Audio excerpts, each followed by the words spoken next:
समझते हैं वेव यानी तरंग क्या है और वेवलेंथ यानी तरंग दैर्घ्य और फ्रीक्वेंसी ये सबको भी देखेंगे। सबसे पहले समझते हैं वेव क्या है। वेव एक प्रकार का डिस्टरबेंस है जो एनर्जी को एक स्थान से दूसरे स्थान ले जाता है बिना मैटर को परमानेंटली मूव कराए। तो क्या इतना से ये समझ में आ गया कि वेव क्या है?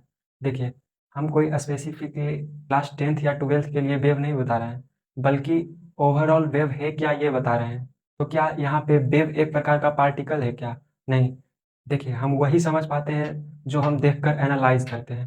Suppose that solid liquid gas, solid liquid gas, इन तीनों को हम देखे हुए हैं अच्छे से। इनका रंग रूप आकार कैसा है?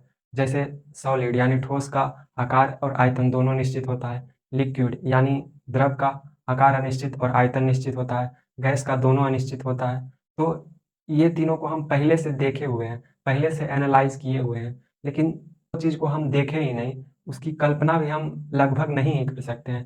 तो इसका मतलब ये तो नहीं है कि वो है ही नहीं। तो वेव भी वही है।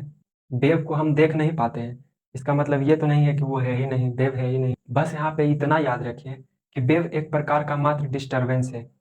डिस्टर्बेंस यानी विक्षोभ है जो एनर्जी को कैरी करता है, यानी ऊर्जा को कैरी करता है, एक स्थान से दूसरे स्थान ले जाता है। किसके थ्रू? वेव के थ्रू। वेव एक प्रकार का मीडियम है, यानी माध्यम है, जो एनर्जी को कैरी करता है। लेकिन कण यानी पार्टिकल ऊर्जा को स्टोर करके रखता है या ऊर्जा को स्थानांतरित कर सकता है। वेव एनर्जी को कैरी करता है, लेकिन पार्टिकल यानी कण ऊर्जा को स्टोर करके रखता है या ऊर्जा को स्थानांतरित कर सकता है। आप देखे होंगे जब पानी में पत्थर मारते हैं तो वहाँ भी वेव उत्पन्न होता है, वहाँ भी डिस्टर्बेंस उत्पन्न होता है। मोबाइल का स्पीकर, वो जब बजता है तो वहाँ भी डिस्टर्बेंस उत्पन्न होता है, तभी तो सुनाई देता है, क्योंकि साउंड भी एक प्रकार का वेव ही है। अब ये तो समझ में आ गया कि वेव क्या है। अब वेव के कितने टाइप है, प्रकार है, ये देखते हैं। वेव दो प्रकार के होते हैं। वेव यानी तरंग, ये तरंग है। इसको विक्षोभ या डिस्टर्बेंस भी बोलते हैं, डिस्टर्बेंस का हिंदी ही विक्षोभ होता है। ये दो प्रकार के होते हैं। पहला इलेक्ट्रोमैग्नेटिक वेव, इलेक्ट्रोमैग्नेटिक वेव, और दूसरा होता है mechanical wave. Mechanical wave, spelling missing हो जाता, माफ कर दीजिएगा। इलेक्ट्रोमैग्नेटिक वेव क्या है और मैकेनिकल वेव क्या है? इसको यांत्रिक तरंग बोलते हैं और इसको विद्युत चुंबकीय तरंग बोलते हैं। नाम से ही स्पष्ट है, इलेक्ट्रोमैग्नेटिक वेव यानी विद्युत चुंबकीय तरंग। इलेक्ट्रोमैग्नेटिक वेव यानी विद्युत चुंबकीय तरंग वो तरंग होते हैं जिसको चलने के लिए कोई माध्यम की आवश्यकता नहीं होती है। यानी ये माध्यम में भी चल सकता है और माध्यम नहीं भी हो तब भी चल सकता है। तब माध्यम नहीं रहेगा तो क्या रहेगा? निर्वात रहेगा। यानी ये निर्वात में भी चल सकता है, ठोस द्रव्य गैस में भी चल सकता है। लेकिन ये किसी को पकड़ के चलता है, यानी ये सिर्फ माध्यम में ही चल सकता है, निर्वात में नहीं चल सकता है। यानी ये सॉलिड में चल सकता है, लिक्विड में चल सकता है, गैस में चल सकता है, लेकिन ये निर्वात में नहीं चल सकता है। ये सॉलिड में, लिक्विड में, गैस में और निर्वात में भी चल सकता है, जिसको वैक्यूम बोलते हैं। वैक्यूम, वैक्यूम, VACCUM होता है शायद।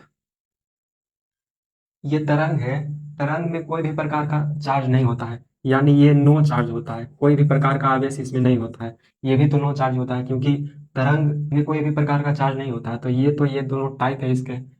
इलेक्ट्रोमैग्नेटिक वेव में 7 प्रकार के तरंग आते हैं। यानी ये, इसको ऐसे समझिए, ये 7 टाइप के होते हैं। Gamma, x ray, UV, UV rays जिसको बोलते हैं, इससे कैंसर उत्पन्न होता है। Visual, infra micro radio, infra micro और रेडियो। इलेक्ट्रोमैग्नेटिक वेव में ये 7 प्रकार का तरंग पड़ना है। Gamma, x ray, UV, visual, infra, micro, radio. ये मैकेनिकल वेव 2 प्रकार के होते हैं। ये मैकेनिकल वेव भी 2 प्रकार का होता है। पहला अनुप्रस्थ, अनुप्रस्थ, अनुप्रस्थ तरंग, और दूसरा अनुदैर्घ्य तरंग, अनुदैर्घ्य तरंग। अब ये अनुप्रस्थ तरंग क्या है और अनुदैर्घ्य तरंग क्या है? तो जितना भी प्रकार का तरंग होता है वो लगभग अनुप्रस्थ तरंग ही होता है। वेव तो ऐसे चलता है, ऐसे। तो जितना भी प्रकार का तरंग देखे होंगे या एनालाइज किए होंगे, वो अनुप्रस्थ तरंग ही रहता है। जैसे पानी में पत्थर मारे होंगे तो वहाँ आभास होता है कि अनुदैर्घ्य तरंग उत्पन्न हुआ है, लेकिन वो रियल में अनुप्रस्थ तरंग ही रहता है। अभी बताएंगे अनुदैर्घ्य तरंग क्या होता है, लेकिन इसको समझ जाइए। लेकिन अनुदैर्घ्य तरंग क्या होता है? ये ऐसे होता है, जैसे सपोज दैट ये समतल है, तो ये ऐसे होता है, यानी ये एक ही बार उठेगा। जैसे ये बार बार ऊपर नीचे तो हो ही रहा है, लेकिन ये एक ही बार उठेगा। आप फिगर में देख सकते हैं यहाँ पे। इसको ट्रांसवर्स वेव बोलते हैं, ट्रांसवर्सल वेव। और इसको लॉन्गिट्यूडनल वेव बोलते हैं, लॉन्गिट्यूडनल वेव। इसको ट्रांसवर्सल वेव और इसको लॉन्गिट्यूडनल वेव बोलते हैं। जैसे इसको ऐसे समझिए, ये हम यहाँ पे एक सीधी रेखा खींचे। अगर यहाँ से तरंग स्टार्ट हुआ है, तो इसकी अधिकतम ऊंचाई को श्रिंग बोलते हैं। इसकी अधिकतम ऊंचाई को श्रिंग बोलते हैं। इसकी अधिकतम ऊंचाई इतना है ये यहाँ तक। और इसकी अधिकतम नीचाई यानी ये कहाँ तक नीचे गया है, उसको गर्त बोलते हैं। श्रिंग और गर्त, ये श्रिंग और गर्त, अधिकतम ऊंचाई और ये कितना नीचे गया है उसी को गर्त बोलते हैं। लेकिन इसमें तो ऊंचाई ऊंचाई है, लेकिन इसमें गहराई नहीं है, क्योंकि फिगर में देखिए ये सिर्फ उठा हुआ प्रतीत होता है। जैसे पानी में पत्थर भी मारे होंगे, तो वो सिर्फ उठा हुआ ही प्रतीत होता है और आगे की ओर बढ़ता हुआ प्रतीत होता है।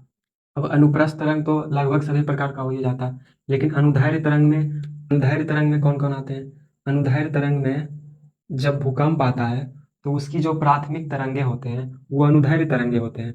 यानी वो एक ही बार जो झटका आता है वो अनुदैर्घ्य तरंग होता है। इसको पी तरंग भी बोलते हैं, प्राइमरी वेव। और सेकेंडरी वेव वो अनुप्रस्थ तरंग होता है। लेकिन जब भूकंप आता है शुरू बार, तो उसका जो प्राथमिक तरंग होता है, प्राइमरी वेव, वो अनुदैर्घ्य तरंग होता है। वो एक ही बार शुरू में झटका आता है, लेकिन वो भयानक होता है। अब तरंगदैर्घ्य क्या है, फ्रीक्वेंसी क्या है, आवृत्ति क्या है? तरंगदैर्घ्य तरंग की लंबाई को बोलते हैं। यानी यहाँ पे देखिए, ये यहाँ से यहाँ तक एक तरंग है, यहाँ से यहाँ तक एक तरंग है। सब यहाँ पे एक बड़ा बनाते हैं। ये यहाँ से यहाँ तक एक तरंग है। ये जो एक बार ऊपर श्रिंग हुआ और ये एक बार नीचे गर्त हुआ, यहाँ से यहाँ तक की लंबाई को एक वेवलेंथ बोलते हैं। Wavelength, WL। ये एक तरंगदैर्घ्य है। तरंग की लंबाई को तरंगदैर्घ्य बोलते हैं। इसको एंगस्ट्रम में मापते हैं।